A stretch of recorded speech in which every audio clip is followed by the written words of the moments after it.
Hola amigos, a los que sean, cuantos sean, bienvenidos a esta edición de día domingo que dedico en un programa cortito de más o menos 30 minutos, a veces un poco más, a un personaje.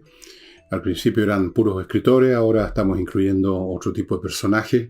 De repente pueden aparecer escritores nuevamente.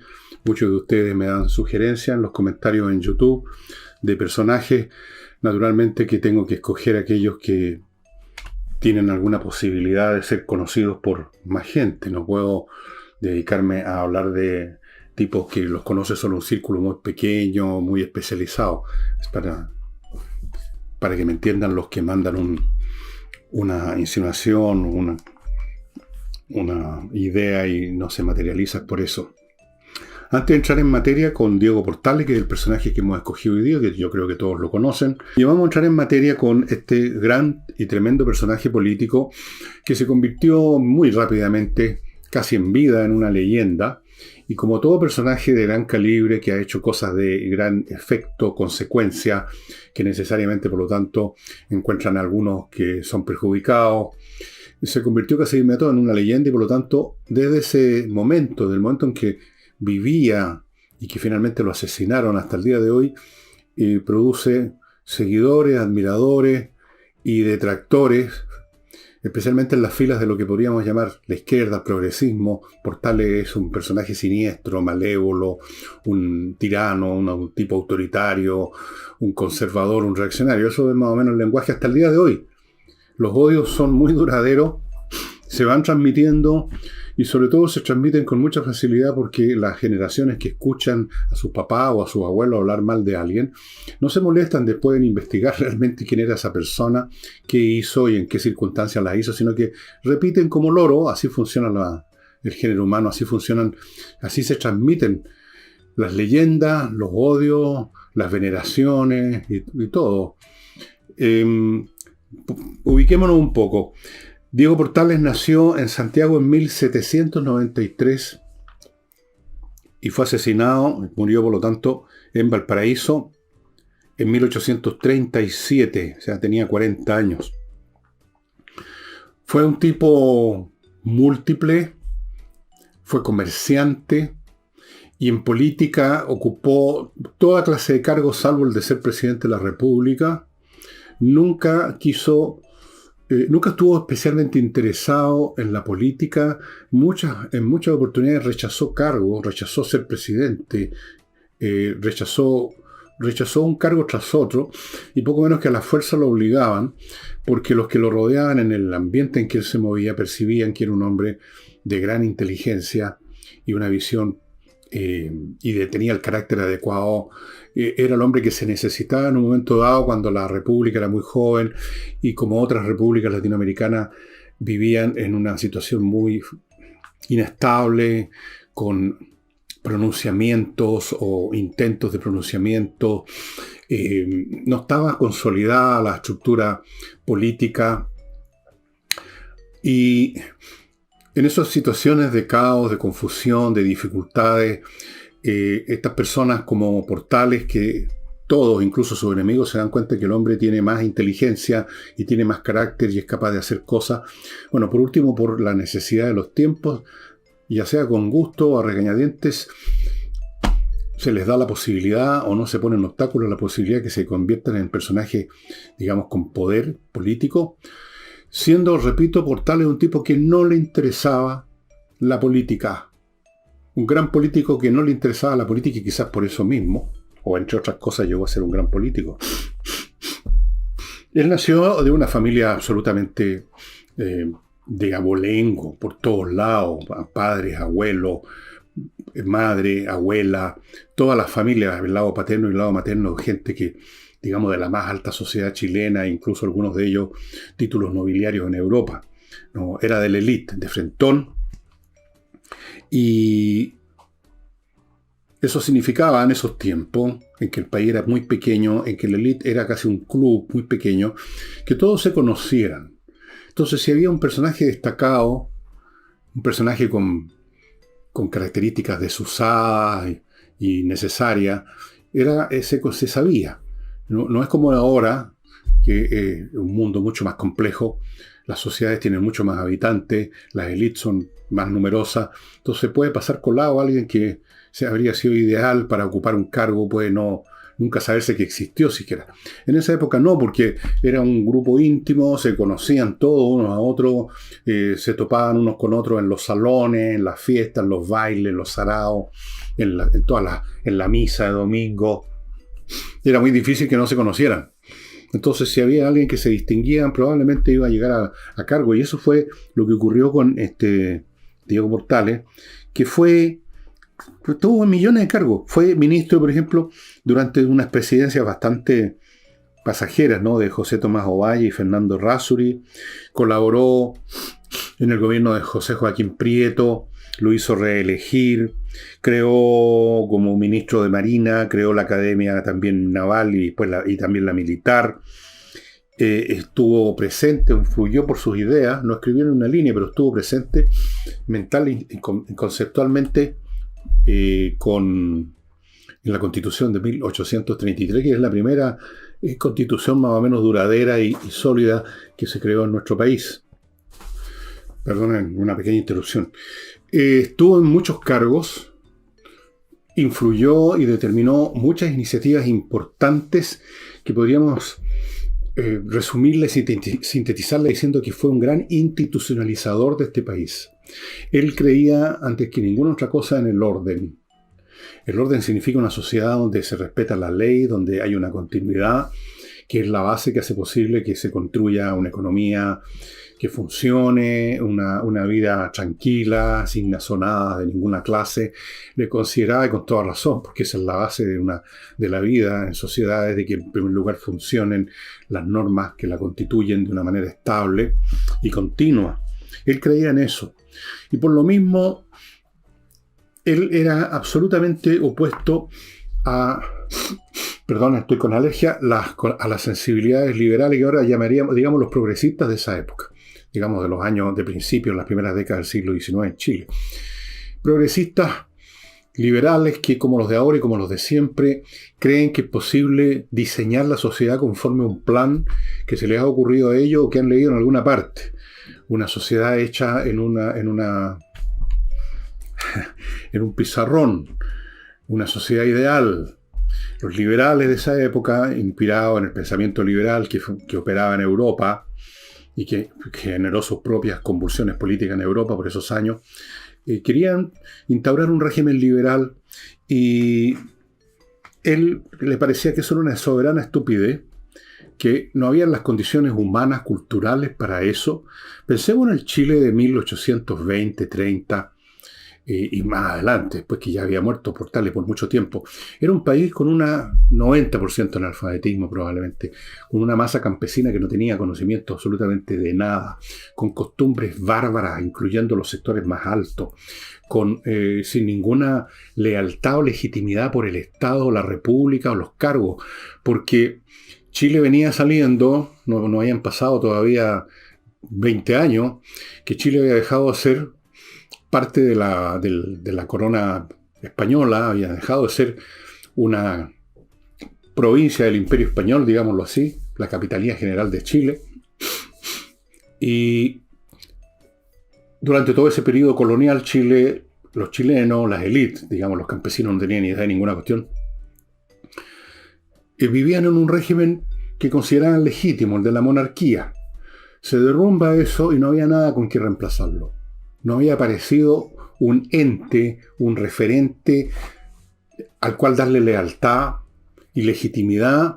Entonces todo era free for all, lucha de todos contra todos por el poder en su estado más puro y desnudo y bárbaro.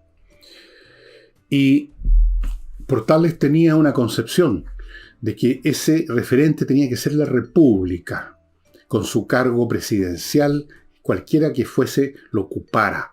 El principio de la República, o sea, el principio de una sociedad que opera conforme a la ley, a la manera como se ha organizado y determinado que deben ser las relaciones, las cuestiones fundamentales.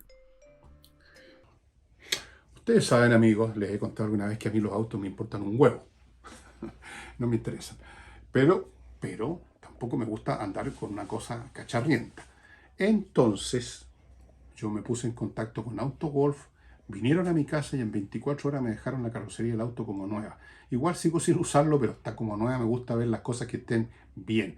Si usted tiene un vehículo, haga lo que yo. Van a su casa, los ve trabajar y en 24 horas su papú quedó como nuevo. ¿Qué más hace eso, compadre? AutoGolf, nadie más. Aquí estoy leyendo este libro que una vez les mostré sobre cómo se cableó los primeros cables transoceánicos para el telégrafo, pero ahora lo que les quiero contar es una cosa más sencilla. Usted no necesita un cable transoceánica para vivir y cambiar su modo de vida en Lomas de Millaray, un lugar precioso en la región de los lagos, con las parcelas que se venden, todas tienen agua, electricidad, fibra óptica, llegar a instalarse ahí, o sea, construir lo que quiere construir, y usted va a cambiar su modo de vida. A 5 minutos de la comuna de Los Muermos para comprar esas cervezas heladitas y a media hora del aeropuerto de Puerto Montt. ¿Qué más se puede pedir? Se me estaba olvidando, amigos, recordarles Fastmark, la empresa chilena de transporte de carga de Estados Unidos a Chile a personas y a empresas. Lo hace muy bien, muy rápido, con mucha diligencia. Y no se olviden que en marzo, el 21, por aquí lo tengo el papelito, hay una... Sí, pues, en marzo, el 21, hay un seminario en el Hotel Radisson en Puerto Varas, donde les van a contar a los que asistan acerca de qué lugares son los mejores para traer lo que usted necesita para su empresa o su comercio y muchas cosas más. Y ahora sigo leyendo. kmmillas.cl, el sitio donde le compran las millas que usted ha acumulado por sus vuelos y que no le sirven a usted de nada si no va a viajar muy pronto, porque en cualquier momento las empresas las borran y usted se queda sin nada. Si no las va a usar pronto, vaya a kmmillas.cl y véndalas, las compran a buen precio. Esta es una de las muchas tonteritas que me gusta tener en mi escritorio, este caballito y este otro caballito. Por eso el desorden, pues, estimado amigo. Así es que, ¿qué puedo hacer? Yo debiera ponerme en manos de Kame ERP, que es un software con inteligencia artificial que ordena, que hace funcionar eficientemente la empresa. En la parte contable, financiera, logística, bodegaje, movimiento, todo, sin dormirse, sin siesta, sin licencias médicas. Kame ERP, póngase en contacto con kame.cl y cambie el funcionamiento, no de sus caballos, sino que de su empresa. Aquí tengo ¿cómo se llaman estos animales? Canguro. Un canguro. Se supone que saca punta por aquí, pero nunca he podido sacar punta, pero no importa. Ahí está. Ya. Y que la legitimidad tenía que ir para ese lado. Entonces, todos estos liberales, todos estos señoritos que venían de Europa hipnotizados con las ideas liberales y con la pretensión de instaurarla en Chile, a Portales le parecían una manga de imbéciles, simplemente. Y usaba un lenguaje como el que estoy usando yo, pero todavía más duro. Porque era un hombre absolutamente brutal para hacer y decir las cosas. Él entendía, hay una famosa carta de él, perdónenme, pero tendría que estar yendo cada momento a... Bueno, hay una famosa carta que le envía a un amigo, que se ha citado en muchos libros de historia, se ha citado en todos los libros de historia, yo creo, de Chile, donde le dice que cómo él ve cómo debiera ser constituirse Chile, y dice que él entendía la República como una entidad con un gobierno fuerte, centralizado y con gobernantes modelos de virtud y patriotismo. O sea, una élite. Una vieja idea que aparece una y otra vez en los escritos de filósofos, etc. La idea de un grupo, de una élite que tiene especiales características, algo así como la élite que veía Platón en su República, y hay otros pensadores, la élite que cree el Partido Comunista, que es la membresía del Partido Comunista para dirigir una sociedad. Entonces, un grupo que tiene todas estas virtudes, que están pensando no en su bien personal, en beneficiarse, en llenarse los bolsillos, sino que en el bien de la República. Por lo tanto, son patriotas, están pensando en una entidad superior a sus beneficios personales y que están dispuestos a usar la autoridad para reprimir cualquier intento de producir tumultos y situaciones que finalmente las paga generalmente el pueblo. Esa era la visión de Portales, y por esa visión que cuando estuvo en los distintos cargos que ocupó, la llevó acá a efecto, porque Portales no vaciló en exilar gente que le parecía que estaban devolviendo el gallinero, incluso fusiló a algunos. El hombre era implacable en mantener el orden, y en las distintas posiciones políticas que ocupó en los distintos gobiernos, él siempre tuvo ese referente, mantener el orden y crear las instituciones sólidas, mientras otras repúblicas latinoamericanas se desgarraban, y se desgarraron hasta tardíamente el siglo XIX en guerras civiles que costaron muchísimo más muertos que los fusilados de Diego Portales, que serían 3, 4, 5 personas. Y ustedes, si leen la historia, cosa que nadie hace, leer la historia de otros países latinoamericanos, una onda de completa guerra civil perpetua, literalmente. Pero esto le ganó odios en su época, y se las ha ganado hasta el día de hoy. O sea, si usted alaba a Portales, como se supone que lo estoy haciendo yo, entonces usted es un reaccionario como Portales. Yo no lo estoy alabando ni lo estoy denigrando, lo estoy poniendo en su época. Yo creo que él vio lo que correspondía en ese momento. Hay que evaluar las personas, los personajes políticos de acuerdo a la sociedad en que están operando y viviendo, las circunstancias de esa sociedad, qué es lo que esa sociedad necesita, y no pensar en términos abstractos, en términos doctrinarios, en términos ideológicos. Eso es una estupidez de gente estúpida. Y lo voy a decir de frentón. Hay dos clases de estúpidos. Los que no tienen pretensiones de nada, que simplemente, digamos, son analfabetos, por así decirlo, no tienen pretensiones de saber nada de nada, y operan, digamos, con los códigos más básicos, y no entienden nada y no saben nada. Y luego están los estúpidos con letras que se empapan en alguna ideología y luego tratan de imprimírsela al mundo como si el mundo fuera una plasticina que uno le da la forma que quiere, y no solamente eso, sino que se llenan de pasiones y pueden llegar a convertirse en criminales por tratar de imponer su idea. Esos son estúpidos, son los estúpidos más peligrosos de todos, los estúpidos con letras, los ideológicos, los tontones, digamos, que se comen una doctrina y se enceguecen y desarrollan una emocionalidad y se llenan de odio contra los enemigos, y contra los opositores, y contra los reaccionarios, y contra todo. Esos son los más idiotas y son los más peligrosos. Esos son los más peligrosos. Y de eso habían muchos en la época de Portales. Cada familia rica de la élite chilena mandaba a sus hijos a Europa a darse una vuelta. Y volvían todos convertidos al liberalismo, y tratando de imponer ideas liberales, y tratando de crear unas constituciones, digamos, propias, digamos, de un país súper desarrollado que no existía. Y Portales veía eso con la claridad de su intelecto claro y preciso, veía que eso era absurdo, y simplemente, cuando ocupaba un cargo político, hacía lo que era necesario para mantener el máximo de orden posible y generar la máxima institucionalización posible, dadas las circunstancias, y esa es la marca de los grandes estadistas.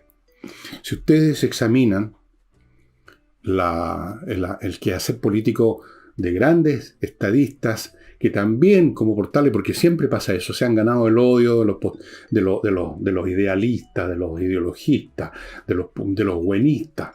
Eso es inevitable, porque el tipo que ve la realidad como es e impone medidas que pueden ser muy duras, evidentemente, y que no es muy querido por los que creen que el mundo se puede organizar tomándonos todos de la mano. Pero antes de seguir con esto y dar algunos otros ejemplos a los que se equiparan con Portales, permítanme, amigos, continúo con esto entonces. Los políticos como Portales, los políticos realistas, los políticos que ven las cosas como son, en general son guiados por el siguiente principio. A veces lo dicen y a veces no. A mí me parece que Bismarck, si no me equivoco, en alguna vez se lo preguntaron y explicó con algún detalle cuál era su principio para tomar decisiones políticas. Yo no sé si alguna vez se lo preguntaron a Portales y lo dijo, y nunca hemos sabido lo que respondió. Y lo mismo vale de otros políticos grandes, importantes y realistas, como lo fue en su momento Julio César, como lo fue el primer emperador realmente Augusto, como lo fue Napoleón en muchos sentidos, no en todos, pero en algunos, como lo fue Abraham Lincoln, realistas, cuyo principio es el siguiente. Dadas las circunstancias que hay ahora, tomar las decisiones que prometan, que permitan la mayor fluidez, la mayor cantidad de paz, de prosperidad y de orden que sea posible en estas circunstancias y con estos elementos. No intentando imponerle a la realidad un principio abstracto, teórico, un principio ideológico, sino que diciendo, bueno, esta es la realidad y mi único principio es de que las cosas no se terminen en una guerra civil, no terminen en una guerra internacional, no terminen en una quiebra de todas las empresas, no terminen en un motín, que las cosas funcionen lo más, ¿cómo decirlo?, lo mejor posible. Que haya la mayor paz posible, la mayor prosperidad posible, el mayor orden posible. Eso es lo mejor para la humanidad en su conjunto, a pesar de que hayan costos locales y puntuales aquí y allá. El máximo posible dadas las circunstancias. Ese es el principio que usaba Bismarck. Y por esa razón, visto desde el punto de vista de los principistas, de los ideologistas, de los ideólogos, de los filósofos de la política, de toda esa gente, aparecía como un personaje incluso contradictorio, porque una vez, en un momento dado, hacía una cosa, después hacía otra. Bueno, porque la realidad es cambiante y en un momento veía que había que hacer tal cosa y en otro momento que había que hacer otra para el mismo propósito final de mantener el máximo de orden, el máximo de prosperidad, el máximo de paz, el máximo de estabilidad, que es finalmente el bien mayor que uno puede pedir en la vida en sociedad. Y Portales yo creo que es exactamente el mismo caso. Entonces, por eso que no podía creer en que llegasen unos pitucos de Europa con ideas liberales y que pretendieran plasmarlas en una constitución e imponerle un país que era bárbaro, literalmente era bárbaro, a todo nivel. O sea, incluso habían casas, como lo cuenta esta viejera, la Mary Graham, que estuvo en Chile a principios de los años del siglo XIX en Valparaíso, y fue a casas de gente pituca, y el piso era de tierra. Bueno, era una sociedad bárbara, que cómo iba a venir a imponérsele unas ideas liberales, era estúpido, era ridículo. Y entonces, lo que decía Portales era lo que estoy diciendo. Se necesita un gobierno fuerte y centralizado, capaz de hacer las cosas, capaz de mantener funcionando las cuestiones, con gente que no venga a robar, con gente que crea en que es preciso, si es necesario, sacrificarse por la patria. Cosa que de algún modo lo hizo con su propia vida Portales. Y Portales no tenía principios de ninguna clase, no era belicista ni pacifista. Cuando creyó, por ejemplo, que había que ir a la guerra con la Confederación Perú-Boliviana por razones de conveniencia para el país, promovió la guerra. Cuando creía que no. Siempre el referente era qué es lo mejor para el orden, la paz y la prosperidad de Chile. Tenía una visión comercial de la política, en cierto sentido, porque él era un hombre, primero que nada era comerciante. Él que generó una empresa que ustedes habrán visto este tema aparece en todos los libros de historia, Portales Sea y compañía, que por un tiempo tuvo el estanco del tabaco. Esa no le funcionó, esa operación comercial.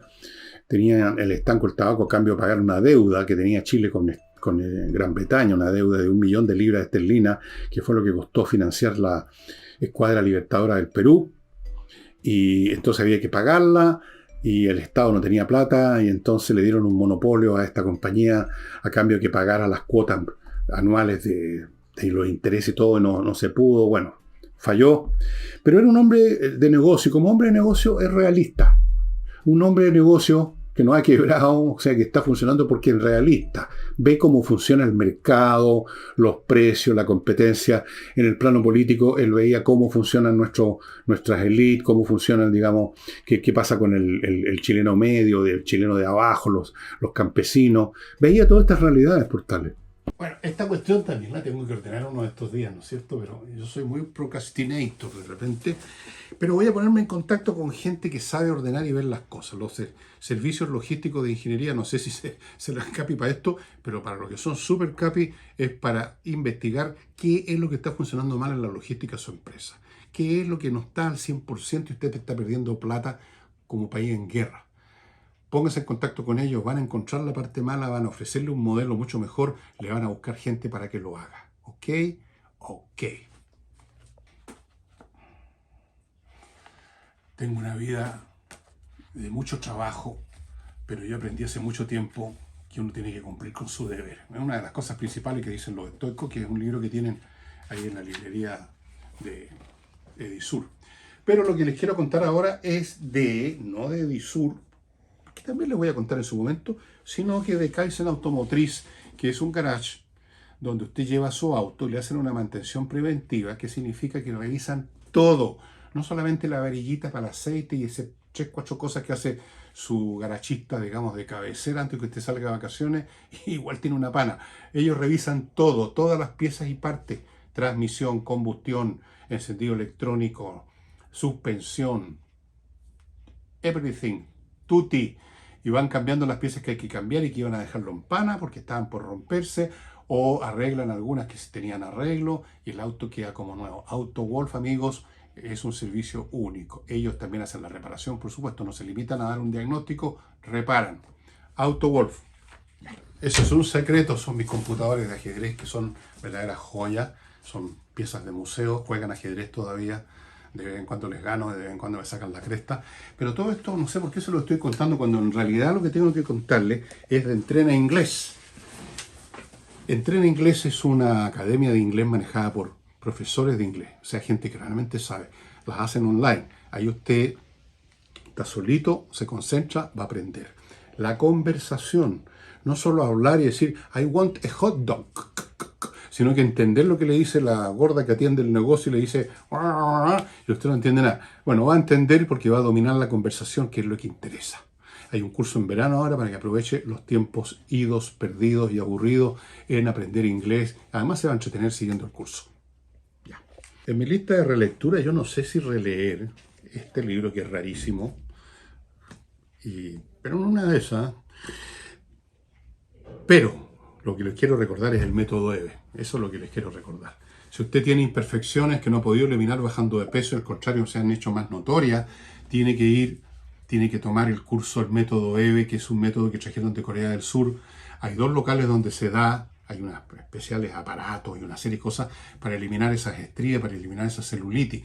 Hay un local en Vitacura, hay otro en Concón y se comunican entre sí. Usted puede partir en uno y seguir en el otro, volver al primero y así sucesivamente. Ni un problema. Método EVE. Usted que tiene pretensiones físicas, método EVE. Con una pureza casi al 100%. Y este chiquitito de oro son valiosos. Es lo que usted podría comprar en compreoro.com para tener valores reales. El oro y la plata son valores reales, son metales preciosos. Por lo tanto, es una excelente defensa financiera. Usted no tiene que estar pensando en qué pasó con mis títulos de la deuda pública de Nigeria o qué sé yo. Esto es valor real. Así que si usted tiene, pongamos, el 10, el 15% de su, ya sea de sus ahorros, de su fortuna o lo que sea, en oro y plata, usted está asegurado, estimado amigo. Compreoro.com, ahí los va a encontrar.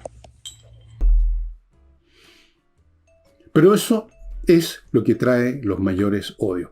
Bismarck, denigrado en su época, y hasta el día de hoy se le ve con pecho que inició guerras y todo. Todo lo que hizo Bismarck fue por el bien de su patria, de Alemania, primero de Prusia, porque no existía Alemania. Después se empezó a formar Alemania propiamente tal, entre otras cosas por las iniciativas de Bismarck que significaron en un momento dado empujar guerra. No tuvo ningún problema con eso. Bismarck no perdía nunca de vista qué era lo que le convenía a la sociedad de la cual él era una autoridad política. Portal es lo mismo. En un país mucho más chico, en un mundo mucho más marginal como era Chile, pero más o menos el mismo principio motor de su acción política. Se ganó muchísimos odios, tantos que finalmente un grupo de militares encabezados por un tal Vidaurre lo asesinaron el año 1837 en las cercanías de Valparaíso, en un camino en dirección a Valparaíso. Iban en un carruaje con otro, lo bajaron, él se dio cuenta que lo iban a matar, le dijo algo a su acompañante y lo mataron. Y quizás se acuerdan ustedes como anécdota que no hace muchos años se descubrió la tumba, estaba en la catedral, la iglesia catedral de Santiago, se descubrió la tumba y unos expertos abrieron el cajón y descubrieron que lo que había ahí adentro, un cuerpo ya momificado después de tanto tiempo, era el de Portales, efectivamente. Tenía las heridas que había recibido cuando lo mataron, etc.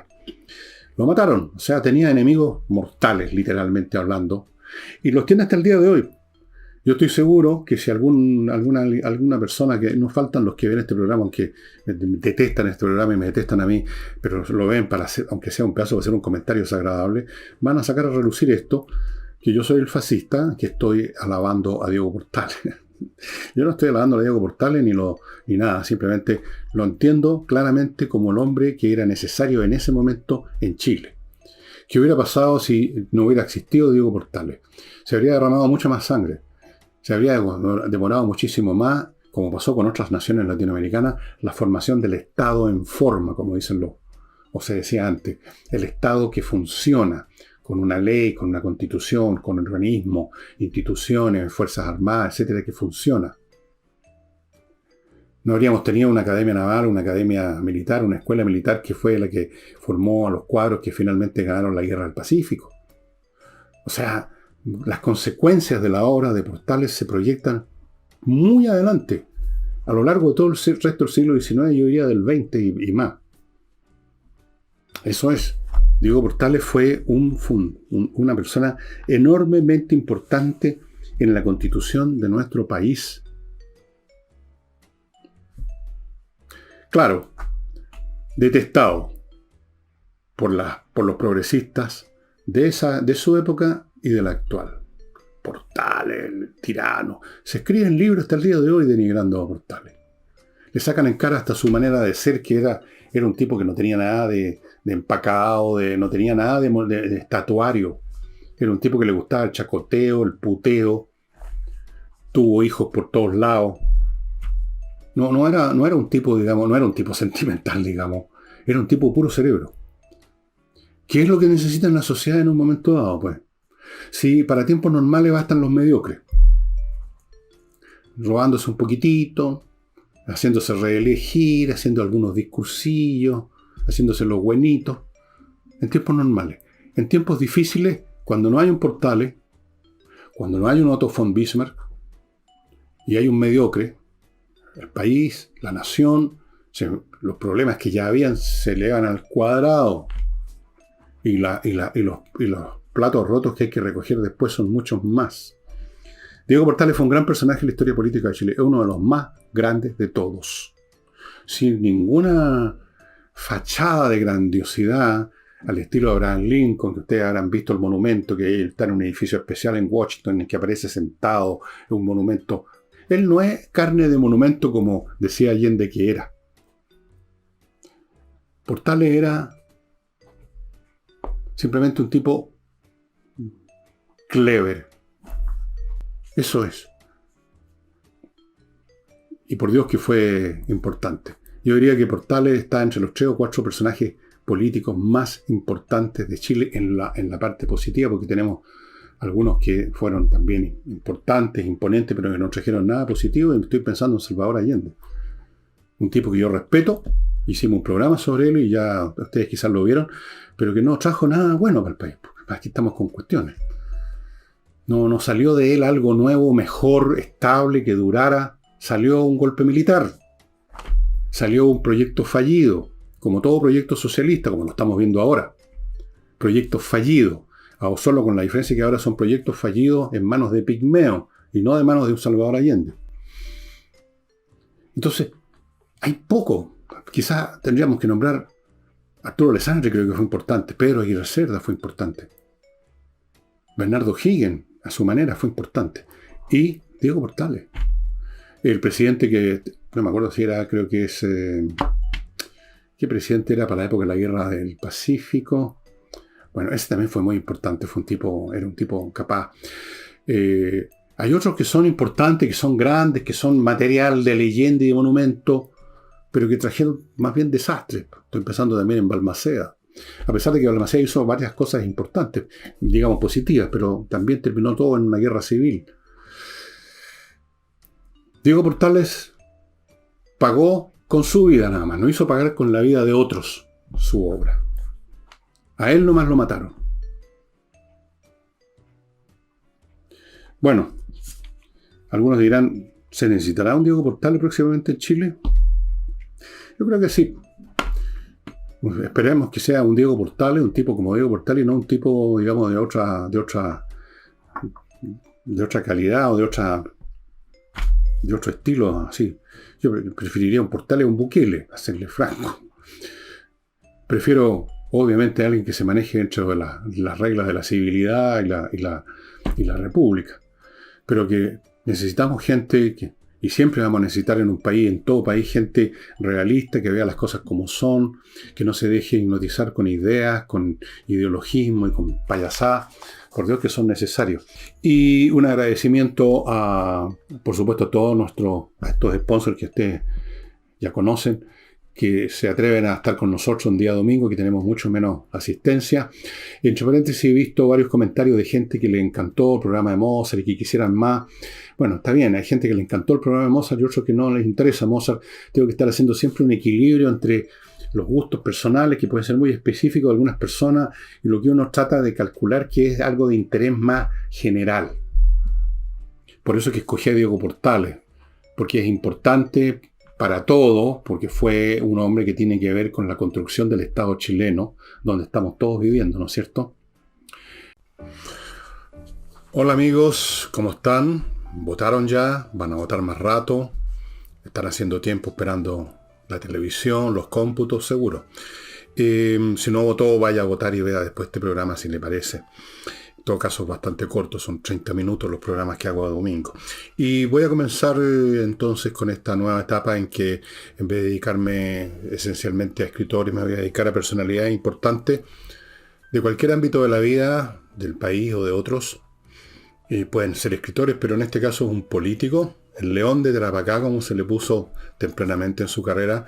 Me refiero a Arturo Alessandri Palma, uno de los personajes de peso pesado de la historia política chilena, no solo por su manera de comportarse, su estilo, su presencia poderosa, sino porque estuvo asociado a hechos muy importantes. A propósito de Constitución, está asociado su nombre a la Constitución de 1925.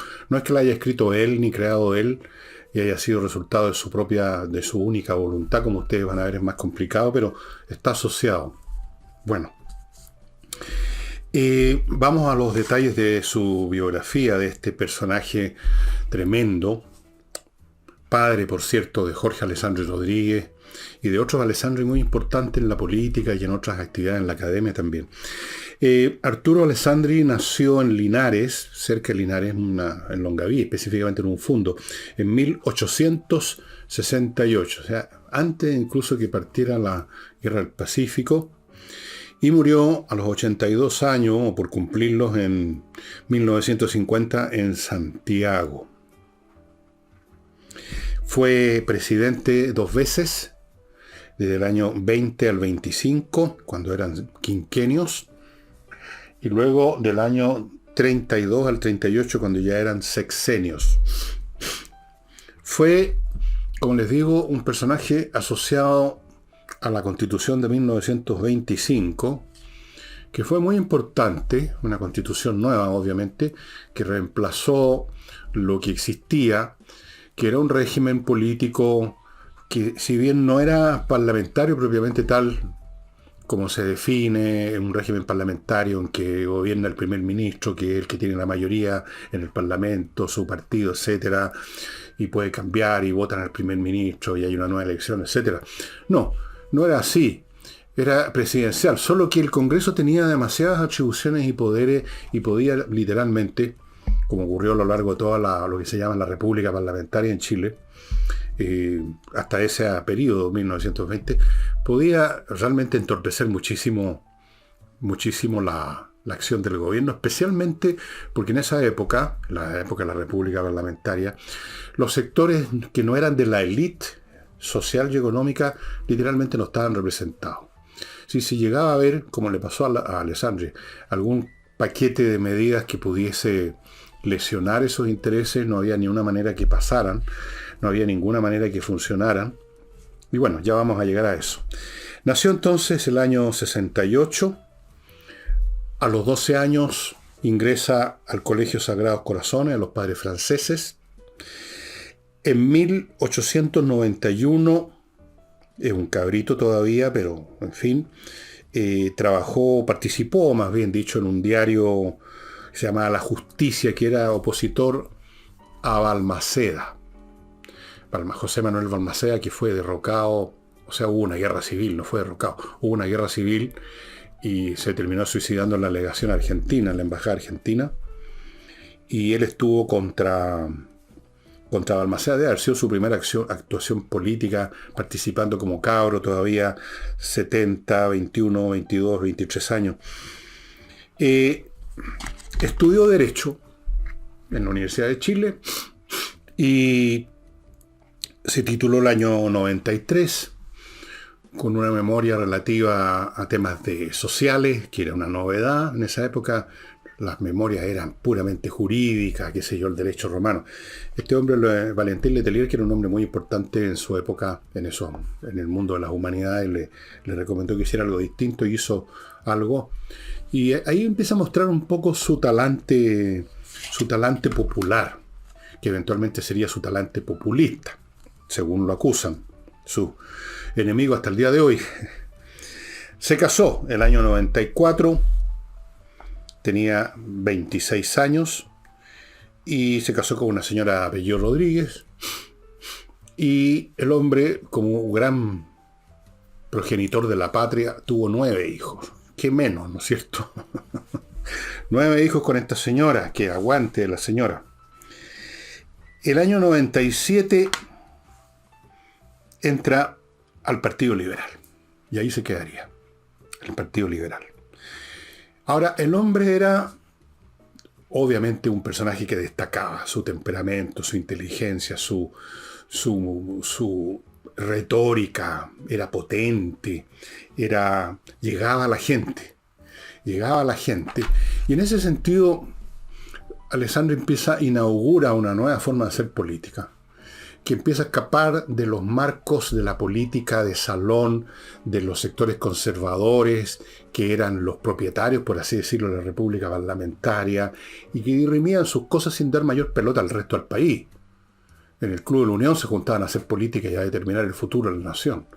Este hombre empieza a dirigirse a un sector que empezaba a crecer.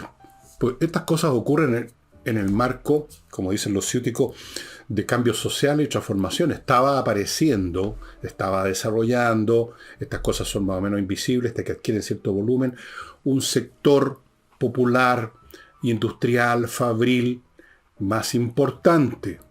Y empezaba también a agitarse un poco el campo. En el campo, entre los peones, los campesinos, los guasos, digamos, todo el mundo rural. Los conservadores tenían una clientela electoral completamente controlada. Mi madre me contaba, estimados amigos, que a su papá, que no era ningún gran personaje de la política, pero que tenía alguna presencia en Valparaíso, era de Valparaíso, tenía sus negocios allá, cuando venían elecciones, decía mi madre, tocaban el timbre, aparecía don Pedro, así se llamaba mi abuelo Pedro de Ruiz, y ahí había un montón de gente del mundo de los que trabajaban en el comercio de los alimentos, las hortalizas en Valparaíso. Mi abuelo estaba dedicado, tenía una empresa de frutos del país. Bueno, venía gente de ese mundo y le preguntaban, don Pedro, ¿por quién votamos? Díganos. Entonces mi madre le decía, no, ustedes vean lo que quieran votar. No, díganos usted. Bueno, así era en el campo. Los campesinos, los inquilinos, los que trabajaban en un fondo de estos caballeros, votaban lo que les decía el caballero. No es que los obligara así a rebencazos, sino que existía esta relación paternalista.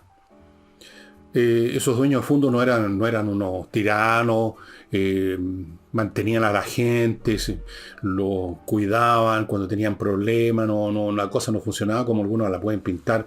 Habían relaciones paternalistas o no habría podido funcionar ese esquema. Entonces, para esas personas era natural preguntarle al dueño del fondo por quién diablo votamos. Así es. Pero eso estaba empezando a cambiar. Y luego estaba el tema del proletariado urbano que estaba empezando a surgir, con unas pocas industrias aquí y otras por allá. Poco a poco había otro ambiente. Y ese mundo es el que detectó Arturo Alessandri. Y con ese mundo se conectó. Bien, conectándose con ese mundo, el año, como les digo, entró al Partido Liberal en el año 97 y llegó a ser diputado por Curicó. Ahí lo reeligieron 20 años seguidos, no tanto porque contara con un apoyo, digamos, una relación personal él con esa gente de Curicó, sino por este fenómeno que les estoy diciendo. Él tenía un amigo, un soporte político en la zona, un caballeritingo, que manejaba las cosas para que la gente fuera a votar por él todas las veces. Pero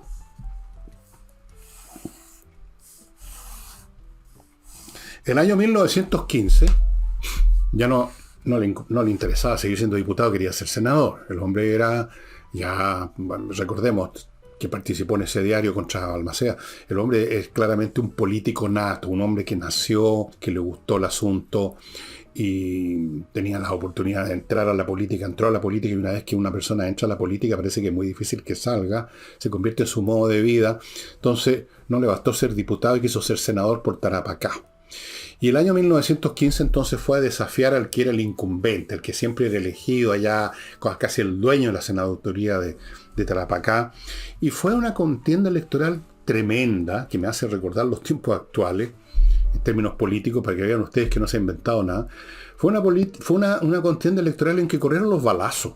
Hubo un muerto. Se agarraban a puñaladas en las calles. Era una guerrilla.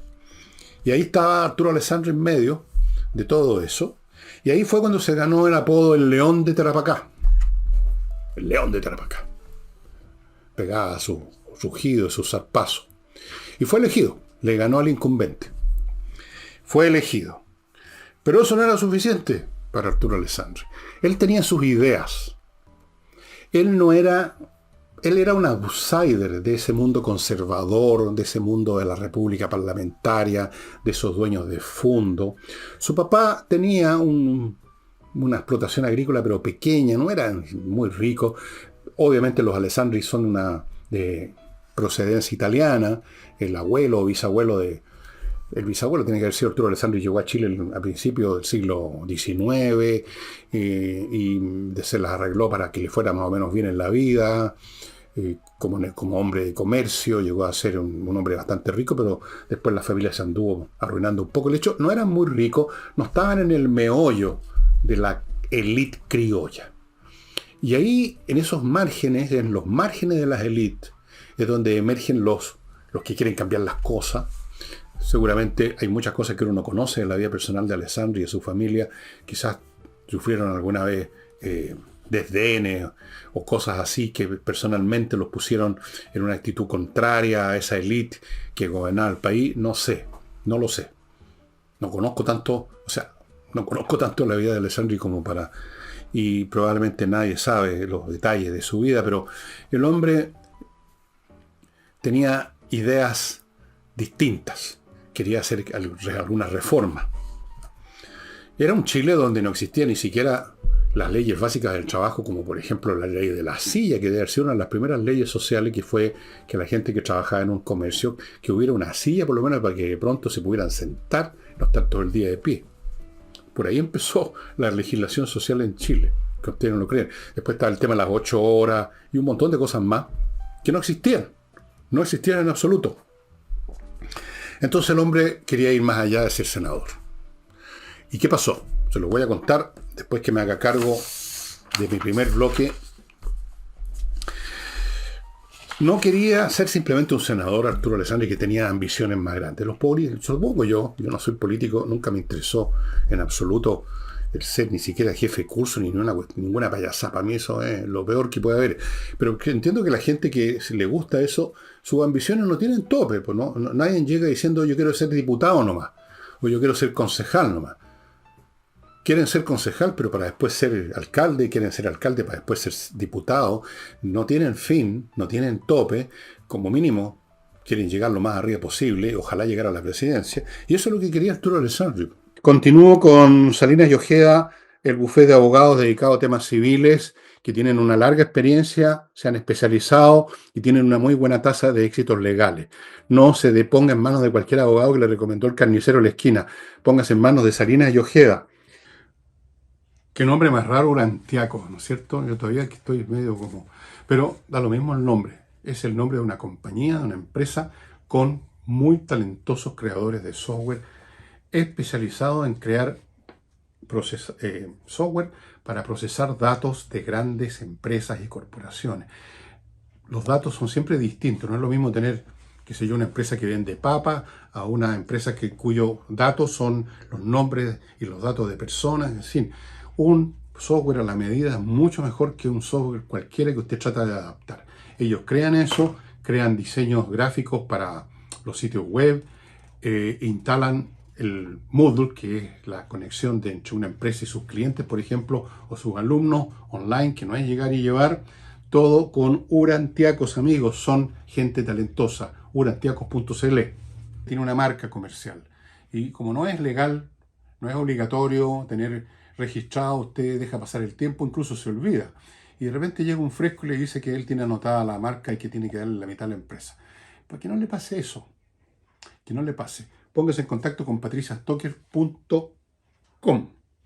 Son unos profesionales que van a registrar su marca en Chile y en el extranjero y todo va a quedar perfecto, defendido, blindado, renovado, conservado, todo. Y usted va a poder dormir en paz.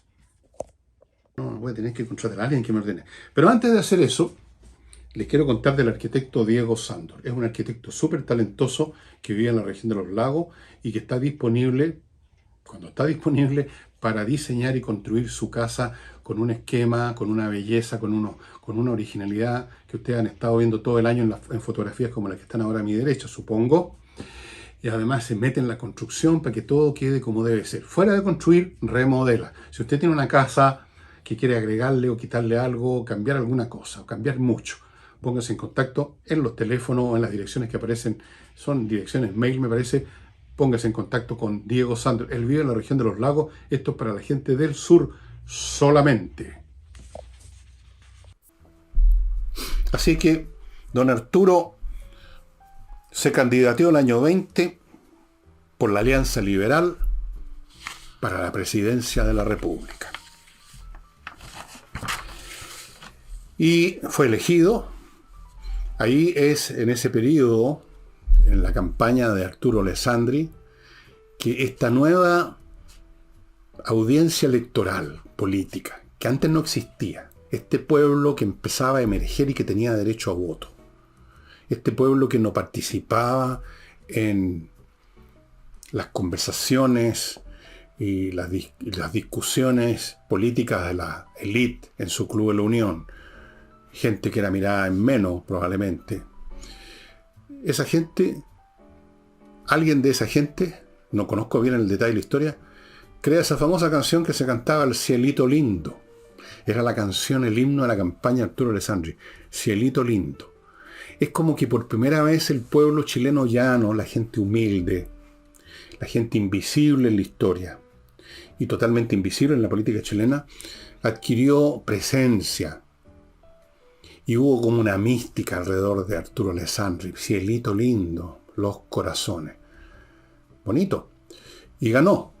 Y quiso implementar una serie de normas precisamente para beneficiar a ese pueblo ignorado que no tenía otra participación, salvo aquella de los fondos donde los dueños les decían, bueno, niñitos, así se trataba, yo conozco ese ambiente, lo conocí de cabro chico. Bueno, niñitos, vayan a votar por mi amigo, hombre. A la vuelta los esperamos aquí con unas cositas. Entonces volvían de las votaciones y había unas mesas con empanadas, vino. Así se premiaba. Esa era la relación paternalista. ¿Sí? No la miren tan a huevo, funcionaba. Entonces se asustaron con este caballero que llegaba con ideas de poner leyes sociales de distinto tipo, una legislación muy popular, y todavía además de tener esta oposición del mundo político oficial, resulta que Chile entró en una crisis económica bastante fuerte porque la Primera Guerra Mundial había terminado, el salitre que vendíamos para hacer explosivos ya había sido sustituido más o menos cerca del final de la guerra por el salitre sintético, los nitratos sintéticos, porque que inventaron los alemanes porque no les llegaba el salitre porque estaban bloqueados por la flota inglesa. Y entonces el salitre, que era la viga maestra de la economía, como se dijo muchos años después acerca del cobre. Sin el salitre, el país, o con un salitre que se vendía mucho menos y más barato, el país entró en una profunda crisis económica y luego venía además este caballero con sus intentos de hacer reforma. Y la cosa se puso muy tensa.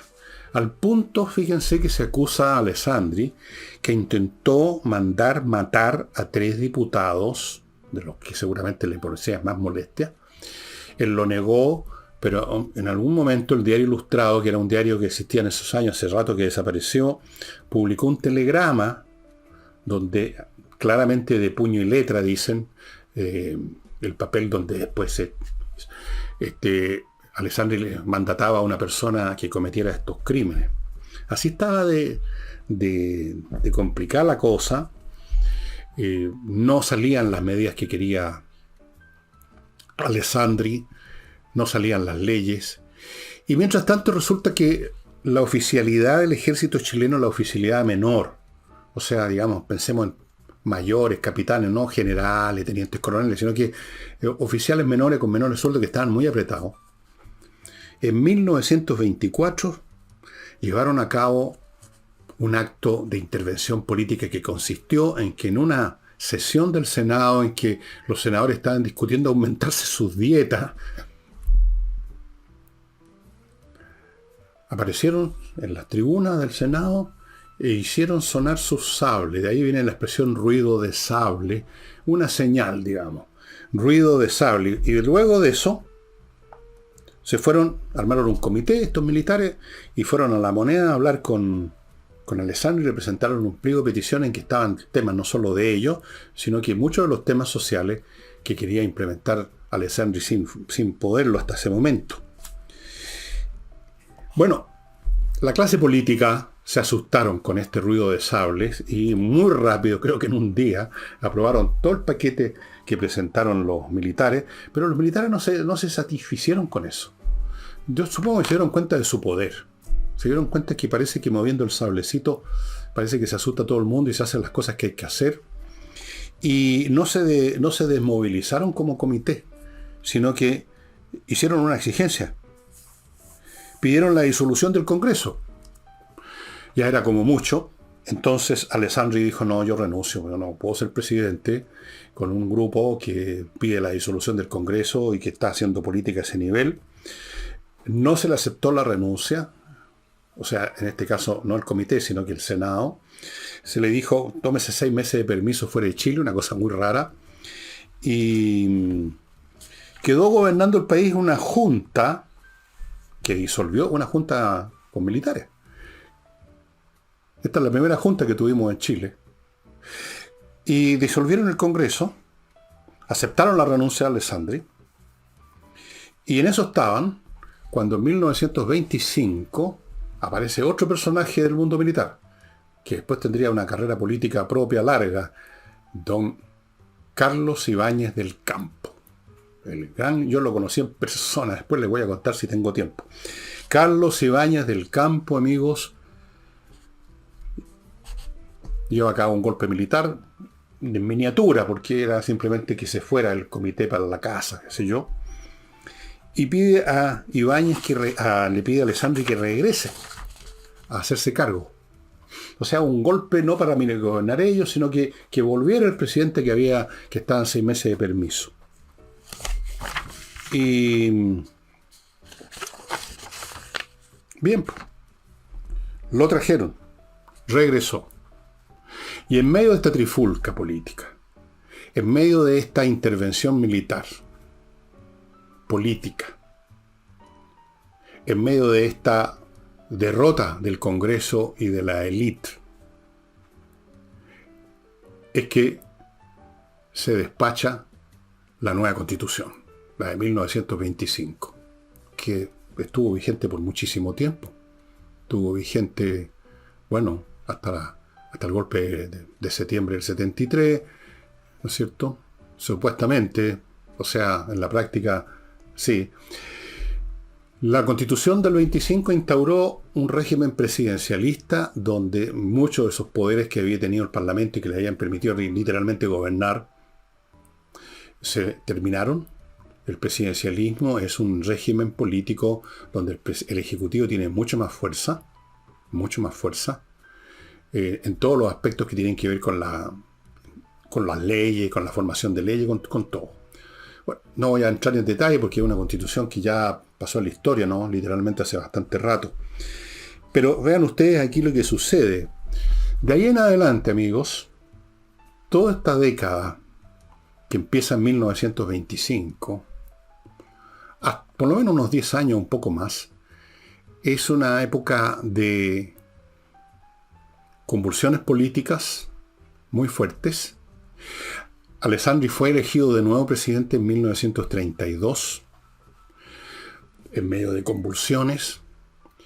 En esos tiempos no solo estaba emergiendo con más y más fuerza, esto se va acumulativamente, se va produciendo los cambios sociales, más clases medias, estaba creciendo la clase media en función de las tareas del Estado, el proletariado urbano también, porque había más industria, no muchas, pero iban acumulándose una tras otra. Y apareció en los años 30 nuevos referentes políticos, apareció el nazismo y el fascismo, que todavía no llegaban al poder, o iban a llegar muy pronto. O sea, sí, en Italia ya habían llegado al poder con Mussolini, y en el año 33 iban a llegar al poder con Adolf Hitler. Y como en esa época todavía no habían grandes, no se había producido la Segunda Guerra Mundial, no se había producido los fenómenos, de la matanza de judíos, la Shoah. El fascismo y el nazismo parecían como una opción política, y muchos chilenos, de clase media especialmente, y esto está estudiado por un historiador chileno que se ha dedicado especialmente a eso. Lamentablemente se me olvidó sacar el libro y mostrárselo, no me acuerdo ni el nombre del autor, para serle franco. Muy buen historiador. Mucha gente de la clase media se convirtieron en fascistas o nazis porque no tenían la connotación que tiene ahora. Era otra cosa, era como ser, no sé, el Frente Amplio o alguna cosa así. No era asociado a algo que no había ocurrido todavía.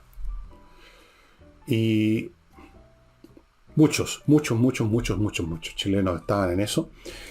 El movimiento creció, empezaron como siempre ocurre, muchos jóvenes, son los jóvenes los que siempre militan en estas causas así novedosas, que quieren echar todo abajo, cambiarlo todo, y con uniforme, y desfilaban. Mi padre me contaba de esas historias.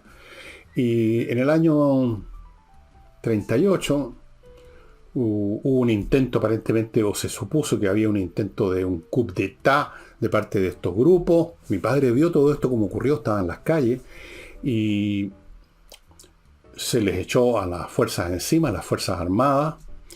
En un momento dado se les encerró en el edificio del Seguro Obrero, que está todavía, que existe un edificio que está al lado de la Moneda, el mismo edificio donde se produjo lo que les voy a contar. El día en que estoy grabando esto hay como una sensación térmica de 36 grados, así que es muy adecuado que les hable de airmagic-chile.com, que es una empresa de climatización europea que se instaló en Chile, pero no para mí, para las fábricas, talleres fabriles donde hay máquinas que producen calor, gente que se acumula, produce calor, y resulta que hay un límite legal del calor máximo que puede haber en un taller. Y si usted lo sobrepasa, de repente llegan los inspectores y la multa es la caballa de grande, amigos. Fuera de eso, los accidentes laborales y el mal clima que produce la incomodidad física tiene efectos de una manera o de otra. Así que póngase ya en contacto con airmagic-chile.com y resuelva el problema. Tienen equipos de última generación que ahorran entre un 70 y 80% de energía. ¿Qué tal? Amigos, yo todavía no he matado a nadie, aunque tengo una lista muy grande de gente que me gustaría matar, pero el día que lo haga voy a estar cometiendo un delito que es contemplado en el Código Penal y voy a tener que ponerme en manos de abogado. Y en ese momento voy a hacer lo que usted debería hacer si está en una situación complicada. Me voy a contactar con González y compañía, de los 2 y 3 mejores buffets penalistas de Chile. Como lo han comprobado, ganando casos súper importantes. Algunos han salido en la televisión. Así que ya sabe, ojo, si mata a su suegra, ahí inmediatamente llame por teléfono a González y compañía. Ahí fueron metidos, no todo, pero por lo menos no me acuerdo el número, pero más de 60, 70 jóvenes que, de esa juventud nazi. Y la historia cuenta, o algunos cuentan, porque de esto ha habido discusiones desde ese entonces. Bueno, ya no se discute eso, pero se discutió mucho. ¿Y quién había sido el responsable de lo que pasó después? Se dice que el general de carabineros de esa época, una vez que los tenían a todos, a estos personajes metidos en ese edificio, el general fue donde Alessandri le preguntó, ¿qué hacemos? Y Alessandri le habría contestado, liquídenlo. Y los liquidaron. Es lo que se llama la matanza del seguro obrero. Los mataron a todos, creo que quedó uno vivo ahí que se hizo el muerto, pero ahí mismo los agarraban en las escalas. Si usted va a ese edificio, esas escalas fueron testigos, fueron en el escenario y los iban baleando. Ya niñitos, le decían los oficiales a los carabineros con sus Mauser, y los iban baleando, los iban matando. Y eso fue una cosa que manchó tremendamente la reputación de Arturo Alessandri. Después vendría otra fase política en Chile con Pedro Aguirre Cerda, vendría la época de los gobiernos radicales y ya este país seguía cambiando y había más clase media y había más sectores obreros y la política dejó de ser lo que había sido y Arturo Alessandri ya pasa, por así decirlo, a la banca, a la reserva y se convierte en un personaje ya de museo. Pero fíjense ustedes cómo él fue el hombre, como les decía ayer, el hombre que estaba en sintonía con su época. Él es el hombre que representa el surgimiento de los sectores populares en Chile, con el celito lindo, el hombre que intenta las primeras leyes sociales importantes, el hombre que le toca ver a esta intervención militar, que dicen, no, vamos a seguir con la antigua constitución, queremos otra cosa, disolvamos el Congreso, mientras tanto aprobemos estas leyes y se crea la Constitución del año 25, una nueva Constitución, con la cual el país funcionó muchos años, sin problemas, o con los problemas habituales nada más. Así que Arturo Alessandri fue un personaje de la mayor importancia. Permítanme ahora, estimados amigos, contarles. Ya ven ustedes lo que les he dicho con respecto a Alessandri, con respecto a otros políticos, que los tiempos generan sus necesidades, no necesariamente a su vez esas necesidades son satisfechas. Un país puede tener una necesidad de un Churchill y tiene un Chamberlain. Un país puede tener la necesidad de un Lincoln, pero pudo no haberlo tenido. Y a veces se tiene a otra persona que realmente no solamente no es lo que el país necesitaba, sino que es para peor. Pero de vez en cuando las naciones tienen esta suerte. Nosotros hemos tenido, yo diría que fue positiva la gestión de Alessandri. Se le pueden hacer millones de críticas por su estilo, por muchas cosas, pero de algún modo reguló esta emergencia de este Chile nuevo que estaba emergiendo, que ya no era meramente el Chile rural, el Chile de los campesinos en el fondo, siendo festejados con empanada y vino tinto porque habían votado por el amigo del dueño del fondo. Era otro Chile que estaba emergiendo. Y alguien tenía que responder a eso. Y ese alguien fue Arturo Alessandri Palma. Con todo lo que allá se le pueda criticar, lo de la matanza del seguro obrero. Según los que lo defienden por esa matanza, dicen que si no es por eso, quién sabe lo que habría pasado en Chile. Habría seguido creciendo ese movimiento y podríamos haber llegado quizás aquí. No sé, eso es una cosa difícil de probar porque nunca sucedió. Bueno, fue importante Arturo Alessandri. En el siglo XIX tuvimos otros políticos importantes. Para la guerra del Pacífico nos tocó afortunadamente tener políticos de calibre, como Aníbal Pinto, por ejemplo. Y en otro momento nos tocó un personaje importante, diría yo, Pedro Aguirre Cerda fue importante. Y hay otro que no voy a mencionar, porque no quiero entrar en discusiones con ustedes, ni con nadie, es una cuestión, simplemente es un hecho objetivo que hay personajes que en un determinado momento son los que el país necesitaba, para bien, espero, y a veces para mal. A veces la necesidad lleva a, por ejemplo, ¿necesitaba un Adolf Hitler en Alemania? No, considerando lo que pasó después, ¿no? Pero en el momento en que llegó al poder era lo que el alma alemana parece que estaba pidiendo, un tipo, el Führer, un líder. Lo que pasa es que esas necesidades en un momento dado pueden convertirse después en algo espantoso, por supuesto. Amigos, quiero recordarles que está en la tienda mía, en villegas.cl/tienda, mi último libro, a un precio muy razonable, que los va a entretener, momentos musicales en yo menor. ¿Por qué yo menor? Porque yo era muy menor cuando empecé con la música y porque yo lo empecé y estoy contando desde mi perspectiva cómo conocí a tales o cuales músicos y con eso lo uso de puerta de entrada para hacerles a ustedes conocer, si no conocen, distintos aspectos sin ninguna pretensión enciclopédica, mucho menos a determinados músicos o músicas, determinadas músicas incluso de determinados músicos. Y ¿saben ustedes lo que decía Shakespeare de la gente que no le gusta la música, que es sorda la música? Bueno, aquí lo cuento en mi libro. Está en El Mercader de Venecia, esa tragedia de Shakespeare. Entonces uno de sus personajes dice: el hombre que no tiene música dentro de sí, que no es conmovido por la concordia de dulces sonidos, está hecho para la traición, las estratagemas y los perjuicios. Los movimientos de su espíritu son sombríos como la noche, y sus afectos oscuros como Erebus, que en la mitología griega era un personaje que representaba la oscuridad. En un hombre así no puede confiarse, decía Shakespeare. Así que pueden confiar en mí, porque para mí la música ha sido siempre importante desde que era un bebé prácticamente hasta ahora que soy un viejo de mierda. Y eso sería todo, estimados amigos. Espero que lo hayan disfrutado el programa y vayan a votar si no han votado.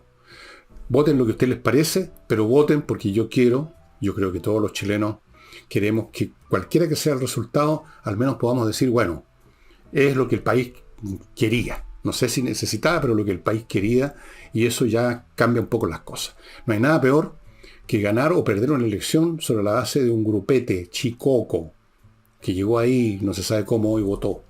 Ya amigos, pásenlo bien, o sea, no sé si pásenlo bien, cumplan con su deber cívico, acuérdense que es obligatorio, vayan a votar si no han votado, y nada, ¿qué más puedo decirles? Nada más.